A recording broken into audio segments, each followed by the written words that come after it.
அனைவருக்கும் மைனஸ் கிச்சனின் அன்பான வணக்கங்கள்.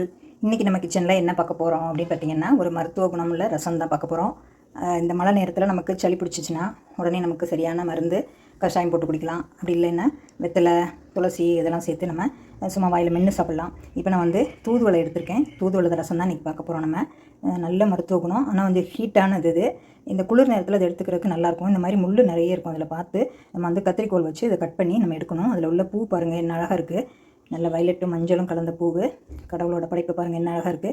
ஆனால் அந்த முள் நல்லா குக்கி மாதிரி இருக்கிறதுனால கையில் மாட்டி இழுத்துரும். அது மாதிரி இந்த இலையும் பார்த்திங்கன்னா இந்த மாதிரி இருக்கும்.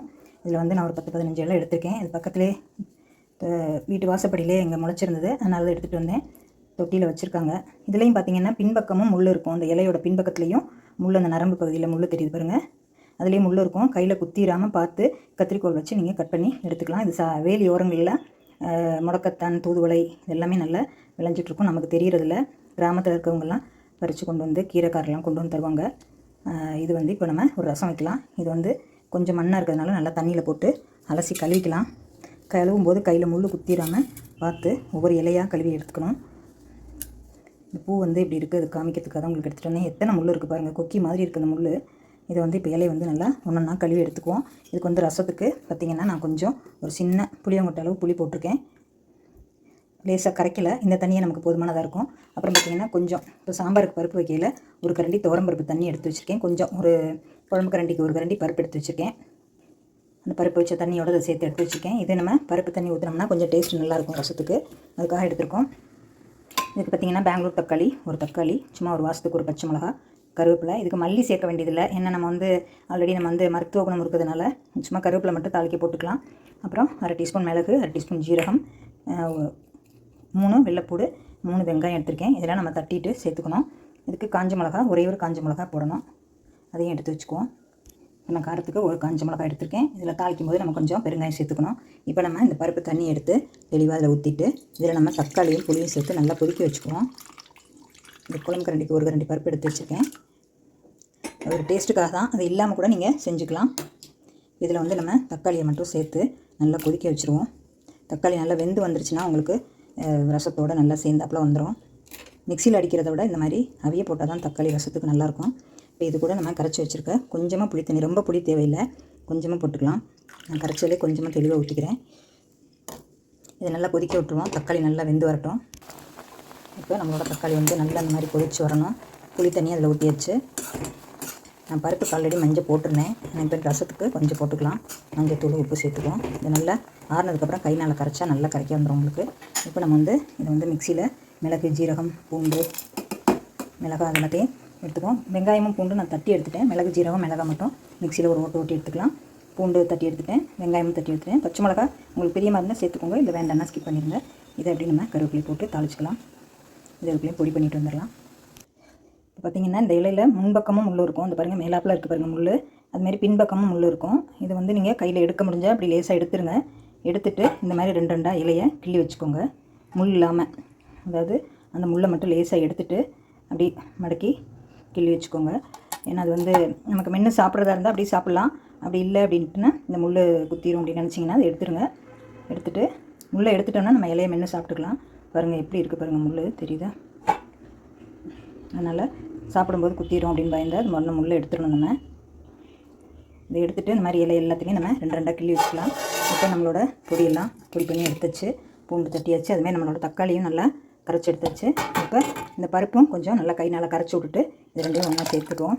உங்களுக்கு எந்த அளவுக்கு ரசம் வேணுமோ அந்தளவுக்கு தண்ணி சேர்த்துக்கோங்க. அதாவது அந்த இலையோட அந்த தண்டு பகுதியில் தான் முன்பக்கமும் பின்பக்கமும் முள் இருக்கும். அதனால் நீங்கள் அந்த தண்டை மட்டும் அப்படி நடுவில் மட்டும் அப்படி எடுத்துட்டிங்கன்னா உங்களுக்கு அந்த முள் முன்பக்கம் உள்ளதும் பின்பக்கம் உள்ளதும் வந்துடும். அப்போ இலை உங்களுக்கு ஈஸியாக அந்த மாதிரி இலைப்பகுதியில் உங்களுக்கு முள் இருக்காது. இந்த தண்டு பகுதியில் தான் முள் இருக்கும். இதை மட்டும் நம்ம அப்படி கட் பண்ணி எடுத்துக்கலாம். நடுப்பகுதி எப்படி எடுத்துட்டோம்னா உங்களுக்கு முன்னும் பின்னும் முள் இருக்காது. இப்போ இந்த நடுவில் இருக்கிறது முள்ளை மட்டும் நம்ம எடுக்கணும். இது இலை முத்தின இலையாக இருந்தால் கொஞ்சம் முள் ஜாஸ்தியாக இருக்கும். கொஞ்சம் பிஞ்சு இலையாக இருந்துச்சுன்னா உங்களுக்கு முள் ரொம்ப தெரியாது. இந்த தண்டு பகுதியில் தான் முள் இருக்கும். அதை மட்டும் நம்ம எடுத்துக்கலாம். இப்போ பாருங்கள் ஃப்ரெண்ட்ஸ், நம்மளோட இலை இப்போ முள் இல்லாமல் நல்லா இந்த மாதிரி பாதியாக குறித்து எடுத்தாச்சு. இந்த காம்பெல்லாம் பாருங்கள், அப்படி முள் இருக்க காம்பை அப்படி எடுத்துகிட்டேன் தனியாக. இந்த மாதிரி நான் இப்படி தான் செய்வேன். நீங்கள் எப்படி செய்வீங்கன்னு பாருங்கள். முள்ளோடு போட்டால் ஒரு சில சமயம் பிள்ளைங்க சாப்பிட்டுச்சிங்கன்னா தெரியாமல் அப்படி குத்திருமா என்னமோன்னு பயந்துட்டு நான் அப்படியே எடுத்துருவேன். அந்த மாதிரி எடுத்து வச்சுருக்கேன். இப்போ நம்ம கடாய் காய வச்சுருக்கோம். இதில் பார்த்திங்கன்னா 1 ஸ்பூன் ஆயில் சேர்த்துக்குவோம். இதுக்கு தாளிக்கிறதுக்கு கடுகு 1/4 டீஸ்பூன் கடுகு, 1/4 டீஸ்பூன் ஜீரகம் எடுத்திருக்கேன். அதையும் சேர்த்துக்குவோம். இப்போ நம்மளோட கடுகு வெடிக்க ஆரம்பிச்சிருச்சு. இதில் கொஞ்சமாக பெருங்காயம் சேர்த்துக்குவோம். அப்புறம் இப்போ நம்மளோட வெங்காயத்தையும் பூண்டையும் இதில் சேர்த்துக்குவோம். பச்சை மிளகா இதெல்லாம் சேர்த்துக்குவோம்.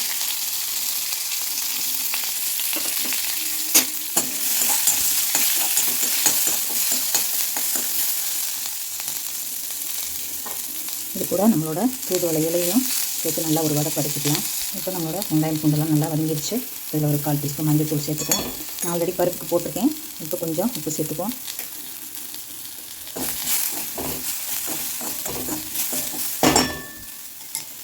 இப்போ நம்மளோட மிளகு, ஜீரகம், மிளகாய் எல்லாத்தையும் சேர்த்துட்டு கலந்து விட்டுட்டு நம்ம கரைச்சி கொதிக்க வச்சுருக்க தக்காளி புளி தண்ணியை இதில் சேர்த்துக்குவோம். நம்மளோட சூப்பரான மருத்துவ குணமுள்ள ரசம் ரெடி ஆயிடுச்சு. இந்த பருப்பு கொஞ்சம் சேர்த்தோம்னா கொஞ்சம் நமக்கு டேஸ்ட் நல்லாயிருக்கும். உப்பு மட்டும் செக் பண்ணிவிட்டு சேர்த்துக்கலாம். லேசாக நுர வரும்போது நம்ம இறக்கிடலாம். இப்போ நம்மளோட மருத்துவ குணமுள்ள தூதுவளை ரசம் ரெடி ஆகிடுச்சு. ஃபைனல் டச்சிங்காக சின்னதாக ஒரு துண்டு வெல்லம் நான் போடுறேன். உங்களுக்கு பிரியமாக இருந்தால் சேர்த்துக்கோங்க, இல்லை வேண்டாம்னா ஸ்கிப் பண்ணிடுங்க. அப்புறம் இது ரொம்ப ஹீட்டுங்கிறதுனால ஒரு 1/2 டீஸ்பூன் நெய்யும் சேர்த்துக்குவோம். அவ்வளோதான், நம்மளோட ரசம் வந்து ரெடி ஆகிடுச்சு. இந்த சாறை மட்டும் எடுத்து நீங்கள் பிள்ளைங்களுக்கு கொடுத்தீங்கன்னா நெஞ்சு சளியெல்லாம் காணாமல் போயிடும்.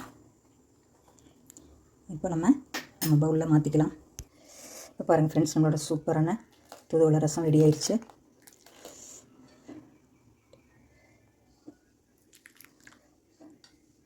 நெஞ்சு சளியை போக்கக்கூடிய மருத்துவ குணமுள்ள தூதுவளை ரசம் ரெடி.